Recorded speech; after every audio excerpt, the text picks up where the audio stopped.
Hezvo atove makuseni. Nzvimbo ino inotonhora yohwe. Akange ave mangwanani, asi Cindy asina kwekuenda. Mwanasikana akange apererwa.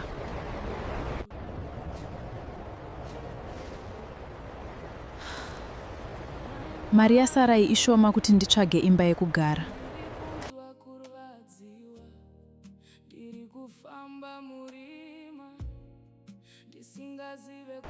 Namon Satan, mari yasarai ishoma.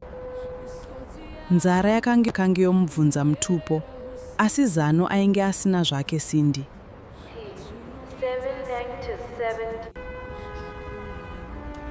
Akatanga kufamba, asi kwaaienda chaiko aisatozivawo.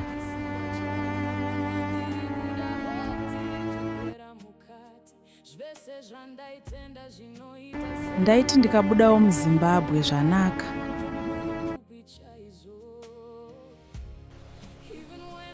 Dai angondiudzawo kuti akafamba zvakanaka here, mwoyo wangu uzorore.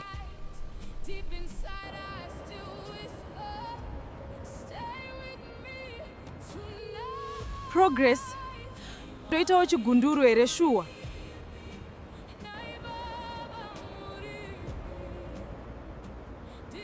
Progress, ndibatsirewo. Ndoita sei chokwadi?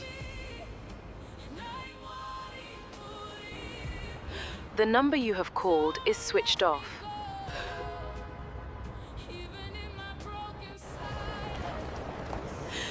Mwari, torai nzvimbo yenyu iye zvino. Ndega ndave kutya.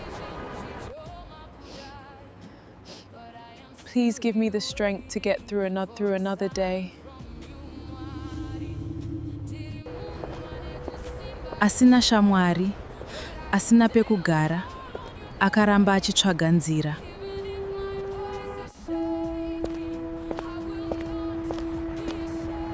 Pakutongoda kuita gindagoria, ndikumbire help. Vanhu vakawanda vakapfuura, asi hapana aiziva what Cindy was going through.